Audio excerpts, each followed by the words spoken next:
Hello and welcome to our channel. आप लोग बहुत सारे लोग कमेंट कर रहे थे कि मैम हिंदी में लूसेंट कर प्रैक्टिस करवाइए, तो आज से आपको हिंदी में लूसेंट की प्रैक्टिस करवाने के लिए हम अपना पहला वीडियो आपको दे रहे हैं।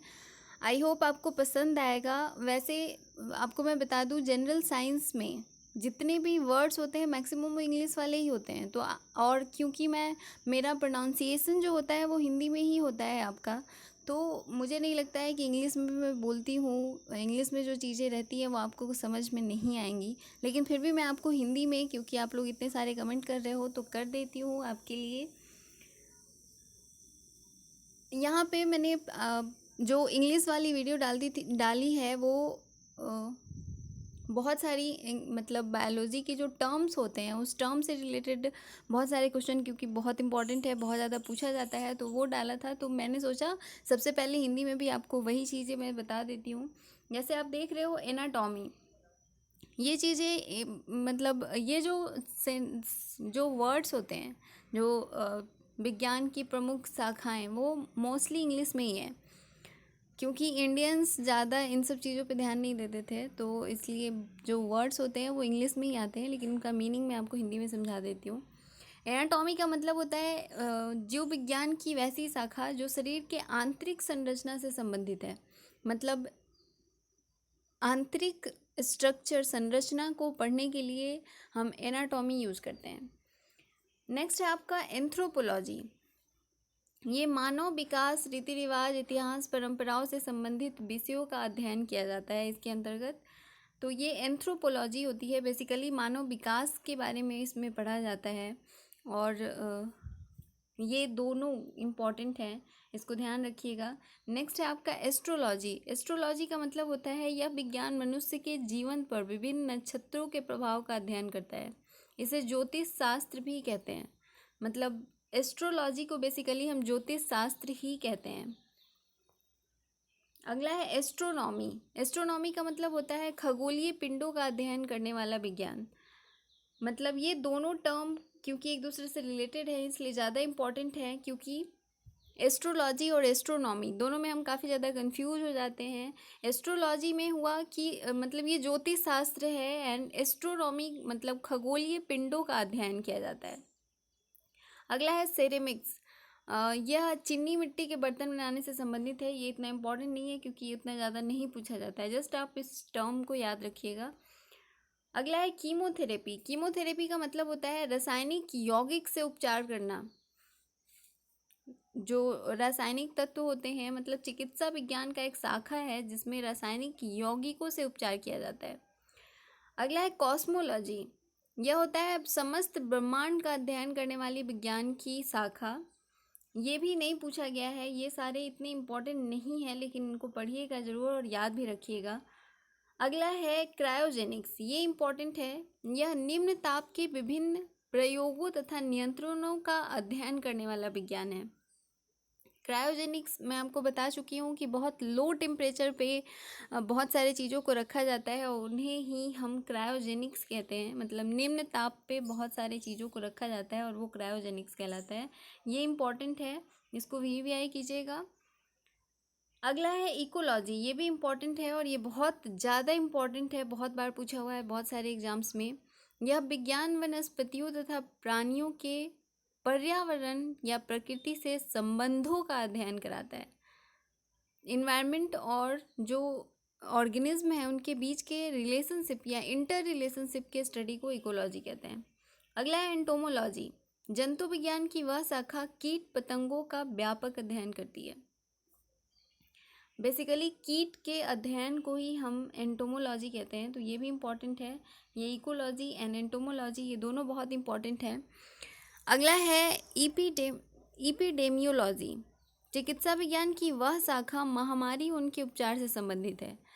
इपिडेमिक, अभी आप कोरोना के बारे में सुन भी रहे हो बहुत ज़्यादा कि ये एक पेंडेमिक है या इपिडेमिक आया हुआ है, तो वहीं से ये इपिडेमियोलॉजी आया हुआ है। महामारी, एपिडेमिक का मतलब होता है महामारी, एंड एपिडेमियोलॉजी मतलब महामारी से संबंधित जो उपचार या चिकित्सा विज्ञान है उसके स्टडी को कहते हैं। अगला है एक्स बायोलॉजी। ये टर्म याद रखिएगा क्योंकि हो सकता है कि अब ये इम्पोर्टेंट हो, पूछा जाए, लेकिन अभी तक ये किसी एग्जाम में नहीं पूछा हुआ है, अभी तक मैंने ऐसा कोई क्वेश्चन नहीं देखा है। अगला है एक्स बायोलॉजी। इस विज्ञान के द्वारा पृथ्वी को छोड़कर अन्य ग्रहों व उपग्रहों पर विज्ञान की संभावनाओं का अध्ययन किया जाता है। मतलब कि जो ब्रह्मांड का अध्ययन होता है उसे ही हम कहते हैं एक्स बायोलॉजी, बाहर जीव हैं या नहीं है। नेक्स्ट है आपका जियोलॉजी। ये भी इम्पॉर्टेंट है, इसको याद रखिएगा। भूगर्भ संबंधी अध्ययन, उनकी बनावट, संरचना आदि का अध्ययन इस विज्ञान के द्वारा किया जाता है। नेक्स्ट है जीरोंटोलॉजी। ये भी काफ़ी इम्पॉर्टेंट है क्योंकि ये एजिंग से रिलेटेड है, मतलब कि वृद्धावस्था से संबंधित तथ्यों का अध्ययन इसके द्वारा किया जाता है। नेक्स्ट है हॉर्टिकल्चर। ये भी इम्पॉर्टेंट है। ये हॉर्टिकल्चर का मतलब होता है फल व साग सब्जी उगाने, बाग लगाने, पुष्प का अध्ययन करने को हम हॉर्टिकल्चर कहते हैं। अगला है हाइड्रोपैथी। ये पानी के द्वारा जो भी रोग होते हैं, मतलब जो चिकित्सा पानी से हुए रोगों के इलाज किया जाता है उसे हाइड्रोपैथी कहते हैं एक्चुअली। ये इम्पॉर्टेंट नहीं है, उतना ध्यान देने की ज़रूरत नहीं है। नेक्स्ट है हाइजीन। हाइजीन आप सब जानते हो कि स्वस्थ देखभाल करने का मतलब अपने चारों तरफ साफ सफाई रखने को बेसिकली हम हाइजीन कहते हैं। नेक्स्ट है होलोग्राफी। होलोग्राफी का मतलब होता है लेजर पुंज की सहायता से त्रिविमीय चित्र बनाने वाली एक विधि है। और त्रिविमीय मतलब 3D पिक्चर बनाने वाला जो लेजर पुंज की सहायता से हम बनाते हैं 3D पिक्चर्स किसी का भी, उसे हम बोलते हैं होलोग्राफी। और ये काफ़ी इम्पॉर्टेंट है क्योंकि ये मैंने बीपीएससी वगैरह के एग्ज़ाम में भी देखा है, काफ़ी ज़्यादा ये पूछा गया है। अगला है होरोलॉजी। होरोलॉजी का मतलब होता है ये समय मापने वाला विज्ञान है। ये भी इम्पॉर्टेंट है क्योंकि ये भी पूछा हुआ है। नेक्स्ट है मेमोग्राफी। मेमोग्राफी का मतलब होता है ये स्त्रियों में पाए जाने वाले ब्रेस्ट कैंसर की जांच करने वाला चिकित्सा विज्ञान की शाखा है। अभी तक ये कहीं पूछा नहीं है लेकिन इसको याद जरूर रखिएगा। नेक्स्ट है मेटेरियोलॉजी। मेटेरियोलॉजी का मतलब होता है मौसम की दशाओं में होने वाली क्रियाओं तथा परिवर्तन का अध्ययन इस विज्ञान के द्वारा किया जाता है। ये भी कुछ अभी तक नहीं पूछा हुआ है। नेक्स्ट है मॉर्फोलॉजी। ये याद रखिएगा क्योंकि मॉर्फोलॉजी पूछा हुआ है काफ़ी और इम्पोर्टेंट भी होता है। पृथ्वी पर पाए जाने वाले प्राणियों तथा पौधों की संरचना, मतलब बाहरी संरचना के अध्ययन को हम मॉर्फोलॉजी कहते हैं। नेक्स्ट है न्यूरोलॉजी। न्यूरोलॉजी का मतलब होता है कि नाड़ियों या तंत्रिकाओं का अध्ययन तथा उपचार इस विज्ञान के द्वारा किया जाता है। ये न्यूरोलॉजी हो गया। नेक्स्ट है आपका ओडोंटोग्राफी। ओडोंटो मतलब ये तित से रिलेटेड होता है। दांतों का अध्ययन करने वाली चिकित्सा विज्ञान की ये शाखा है जिसको हम ओडोंटोग्राफी कहते हैं। ऑप्टिक्स आप जानते हो, प्रकाश के गुणों का अध्ययन करने वाला भौतिक शास्त्र है, इसे हम ऑप्टिक्स कहते हैं। ये एक्चुअली फिजिक्स में आता है।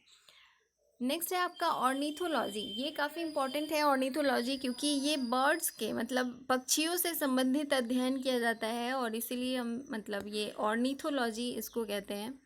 ऑर्निक्थिस से आया हुआ है, ये बायोलॉजिक टर्म है एक। ऑर्निक्थिस बर्ड्स को कहा जाता है और वहीं से आया हुआ है ऑर्निथोलॉजी। अगला है ऑस्टियोलॉजी। ये प्राणी विज्ञान की शाखा जिसमें हड्डियों का अध्ययन किया जाता है। हड्डियों के अध्ययन को ऑस्टियोलॉजी कहते हैं और ये दोनों ही इम्पोर्टेंट है, इसको वीवीआई कीजिएगा। अगला है पोमोलॉजी। ये विज्ञान फलों के अध्ययन से संबंधित है पोमोलॉजी, और ये भी पूछा हुआ है, ये भी इम्पोर्टेंट है। नेक्स्ट है सिस्मोलॉजी। ये विज्ञान की वह शाखा है जिसमें भूकंप का अध्ययन किया जाता है। एक्चुअली सिस्मोग्राफी भी इसको कहा जाता है, मतलब कितना भूकंप आया है, कितना किस तरह से उसको मेजर किया जाता है उसको बोलते हैं सिस्मोलॉजी। तो इसको भी याद रखिएगा, इसको इम्पोर्टेंट कर लीजिए। अगला है एरोनेटिक्स। एरोनॉटिक्स का मतलब होता है जिस वायुयान संबंधित तथ्यों का अध्ययन करना। मतलब एरो मतलब होता है एयर, तो मतलब वायु, तो वहाँ से एरो टर्म से एरोनॉटिक्स आप ऐसे भी याद रख सकते हो, वायुयान से संबंधित। अगला है एस्थेटिक्स। इसका मतलब होता है सौंदर्य शास्त्र का अध्ययन करना, या ललित कला एस्थेटिक्स का मतलब होता है। ये अभी तक नहीं पूछा हुआ है कहीं। अगला है एग्रो एस्ट्रोलॉजी, ये याद रखिएगा, इसका मतलब होता है घास से संबंधित विज्ञान की शाखा, मतलब स्टडी ऑफ ग्रासेस बोलते हैं एग्रो एस्ट्रोलॉजी। अगला है आर्बोरिकल्चर, ये वृक्ष उत्पादन संबंधी विज्ञान की शाखा होती है। आर्बोरिकल्चर का मतलब होता है बहुत सारे पेड़ उगाना, मतलब बिना किसी बेनिफिट के, उसे हम बोलते हैं आर्बोरिकल्चर। अगला है आर्कियोलॉजी, ये इंपॉर्टेंट है, इसको याद रखिएगा, मतलब ये एग्रो एस्ट्रोलॉजी इंपॉर्टेंट है, इसके बाद ये आपका आर्कियोलॉजी इंपॉर्टेंट है। ये पुरातत्व संबंधी विज्ञान की शाखा है आर्कियोलॉजी।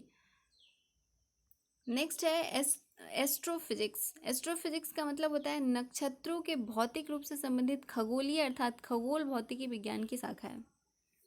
एस्ट्रो मतलब खगोलीय ही होता है। नेक्स्ट है कैलिस्थेनिक्स, ये सब अभी तक नहीं पूछा हुआ है एक्चुअली, ये बायोलॉजी के टर्म नहीं है, ये फिजिक्स में बहुत सारे टर्म्स ऐसे आते हैं। नेक्स्ट है आपका कॉन्कोलॉजी। कॉन्कोलॉजी का मतलब होता है मोलस्क विज्ञान, ये जरूर याद रखिएगा। मोलस्क एक माइक्रो ऑर्गेनिज्म या ऑर्गेनिज्म है और उसके स्टडी को बोलते हैं हम कॉन्कोलॉजी। शंख विज्ञान, जो मोलस्क होते हैं उन्हें हम शंख भी कहते हैं और इस शंख विज्ञान को हम कॉन्कोलॉजी कहते हैं।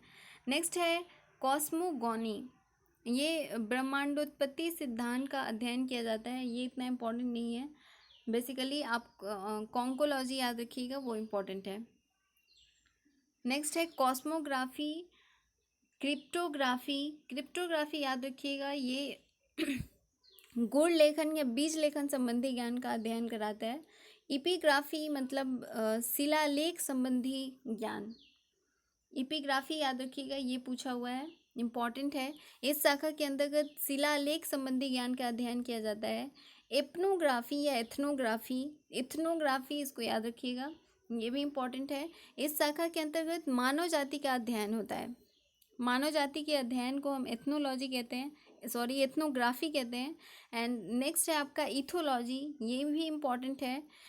इस शाखा के अंतर्गत प्राणियों के आचार तथा व्यवहार का अध्ययन किया जाता है। एथोलॉजी मतलब बिहेवियर के स्टडी को बोलते हैं बेसिकली। अगला है जेनिकोलॉजी, इसके अंतर्गत जीवों के जातियों में विभेद का अध्ययन किया जाता है। ये नहीं पूछा हुआ है तो इसको आप छोड़ सकते हैं। जियोडेसी, ये भी अभी तक नहीं पूछा हुआ है। जियो मेडिसिन, ये भी नहीं पूछे हुआ है अभी तक किसी भी एग्जाम में।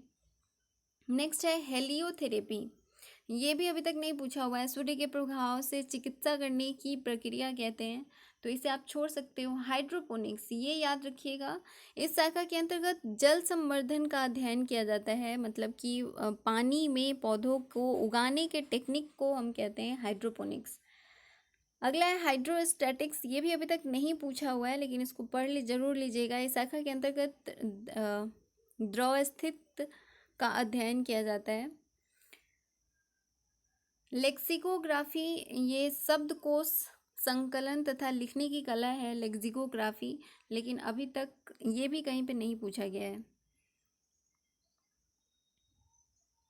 न्यूमेरोलॉजी, न्यूमिस्मेटिक्स, फाइकोलॉजी, ये फाइकोलॉजी इंपॉर्टेंट है, इसको याद रखिएगा।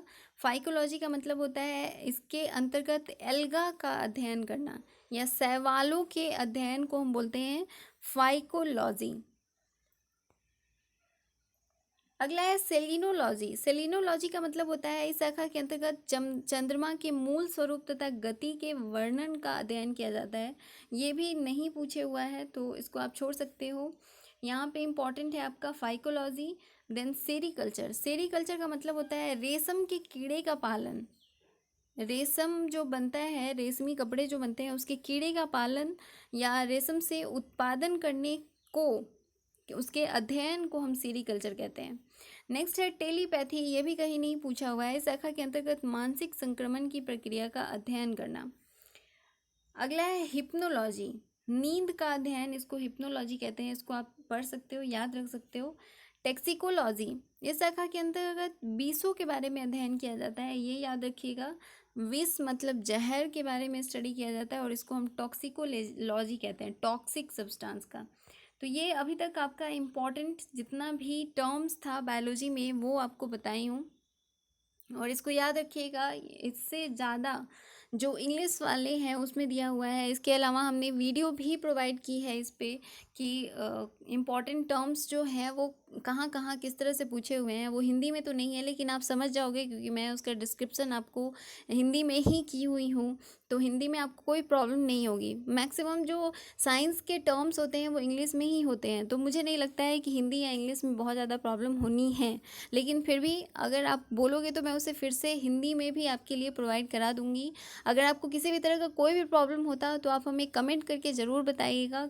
आपके कमेंट से हमें पता चलता है कि हमें क्या देना चाहिए, आपके लिए क्या बेनिफिशियल है या आप क्या नहीं कर पा रहे हो। तो इसके अलावा अगर आपको पीडीएफ वगैरह चाहिए तो आप हमारा टेलीग्राम ग्रुप ज्वाइन कर सकते हैं। इसका लिंक टेलीग्राम का डिस्क्रिप्शन में दिया हुआ रहेगा, उस लिंक पे क्लिक करके आप टेलीग्राम ग्रुप ज्वाइन कर सकते हैं। वहाँ पे आपको सारे पीडीएफ तथा रिलेटेड जो भी जानकारी आपको चाहिए वो मिल जाएगा। इसके अलावा भी बहुत सारे टर्म्स हैं जो काफ़ी ज़्यादा पूछे जाते हैं, जैसे कि एक कुछ चीज़ें और आपको मैं बता दूं जो इम्पोर्टेंट है।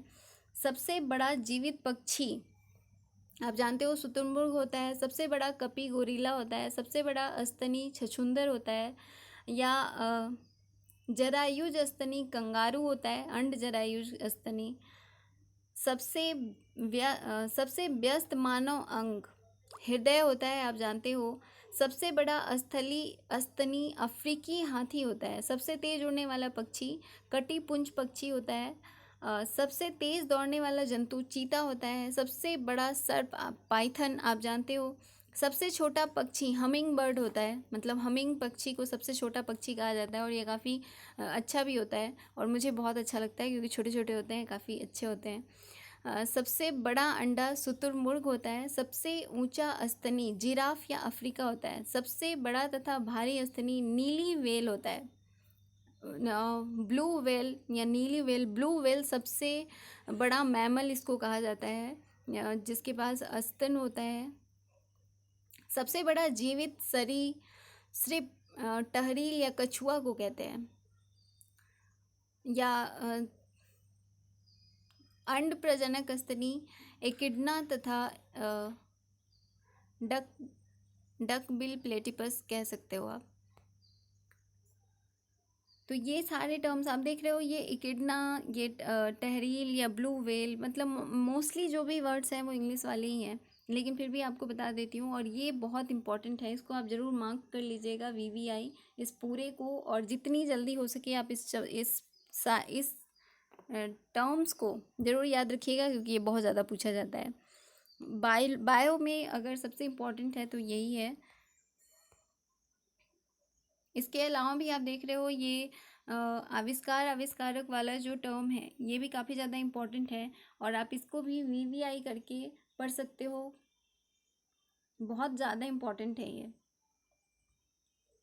जैसे विटामिन का आविष्कार फंक ने किया था, विटामिन बी का मैकुलर ने किया था, विटामिन डी का हॉपकिंस ने किया था, एस्ट्रोमाइसिन बॉम्ब्समैन ने किया था। ये इतना इम्पोर्टेंट नहीं है, ये अभी तक किसी एग्जाम में नहीं पूछा हुआ है, लेकिन ये विटामिन का जरूर पूछा हुआ है, फंक ने किया है। होम्योपैथी हैनी मैन ने किया है, ये भी नहीं पूछा हुआ है। ओपन हार्ट सर्जरी वाल्ट लिलेटस ने ये किया था। प्रथम परख नली शिशु एडवर्ड एंड स्टेप्टो, ये दोनों बहुत इंपॉर्टेंट है क्योंकि ये काफ़ी ज़्यादा पूछा गया है। एंटीजन लैंड स्टीनर ने किया था, ये भी इम्पॉर्टेंट है, मतलब यहाँ पे आपका ये मार्क कर लीजिए। विटामिन का फंक ने किया है वो है ओपन हार्ट सर्जरी, प्रथम परख नली शिशु। एंटीजन लैंड स्टीनर ने, ये इम्पॉर्टेंट है। क्लोरोफॉर्म हैरिसन तथा स्टिप्सन, ये इतना इम्पॉर्टेंट नहीं है लेकिन पढ़िएगा ज़रूर। टेरामाइसिन, ये भी इम्पॉर्टेंट नहीं है। डायबिटीज़ का बेंटिंग ने किया था, ये इम्पॉर्टेंट है, इसको पढ़िएगा। Polio vaccine John E Salk ने किया था, सबसे पहले साल्क मेडिसिन तैयार की गई थी। और ये बहुत ज़्यादा इम्पोर्टेंट है। इसको जो भी यहाँ पे आप देख रहे हो मैंने मार्क किया हुआ है वो काफ़ी ज़्यादा इम्पोर्टेंट है। बैक्टीरिया लिवेन हॉक ने किया था, ये भी इम्पोर्टेंट है। आरएनए जेम्स वाटसन तथा आर्थर अर्ग ने किया था, ये भी इम्पॉर्टेंट है। मतलब यहाँ से ये सब काफ़ी ज़्यादा इम्पॉर्टेंट है, तो इसको याद रखिएगा। मलेरिया परजीवी का रोनाल्ड रॉस ने किया था। मलेरिया के बारे में रोनाल्ड रॉस ने सबसे पहले बताया था, तो ये भी बहुत इम्पॉर्टेंट है। मतलब ये टोटल ही पैराग्राफ जो यहाँ से मैं आपको बता रही हूँ ये पूरा आप रट्टा मार जाइएगा किसी भी तरह। आप इसके ट्रिक्स वगैरह भी खुद से बना सकते हैं और इसको याद रख सकते हैं। विटामिन ए मैकुलन ने किया है, विटामिन सी हॉलकट ने किया है, एंड सॉल्फ ड्रग्स डांग मैक ने किया है। सल्फा ड्रग, और ये सल्फा ड्रग काफ़ी ज़्यादा पूछा भी जाता है, बहुत ज़्यादा ये दोनों पूछा हुआ है। हृदय प्रत्यारोपण क्रिश्चियन बर्नार्ड ने किया है। लिंग हार्मोन स्टेनॉच ने किया है। गर्भ निरोधक गोलियां पिनकस ने किया है। इसके बाद ये एक्चुअली इतना इम्पोर्टेंट नहीं है क्योंकि अभी तक मैंने इस तरह के क्वेश्चन बहुत ज़्यादा नहीं देखे हैं। इंसुलिन का बेंटिंग ने किया है, ये बहुत ज़्यादा पूछा गया है। चेचक का टीका, ये भी बहुत ज़्यादा पूछा गया है, एडवर्ड जेनर ने किया है। टीबी बैक्टीरिया रॉबर्ट कोच ने किया है, ये भी बहुत ज़्यादा पूछा गया है। पेनिसिलिन अलेक्जेंडर फ्लेमिंग, ये बहुत इंपॉर्टेंट है। इसके अलावा BCG इसका किया है यूरिन कालमेट ने, ये भी इम्पॉर्टेंट है। एंड रक्त परिवर्तन लैंड स्टीनर ने, ये कार्ल लैंड स्टीनर ने किया है। रक्त ब्लड ग्रुपिंग के बारे में भी लैंड स्टीनर ने ही बताया है, तो ये इम्पॉर्टेंट है। डीएनए का जेम्स वॉटसन एंड क्रिक ने डीएनए डबल हेलिक्स मॉडल बताया था उन्होंने कि डीएनए का डबल हेलिक्स मॉडल होता है, ये चीज़ जेम्स वॉटसन ने बताया। तो ये टोटल जो पैराग्राफ है आपका ये काफ़ी इंपॉर्टेंट है, इसको वीवीआई कर लीजिए।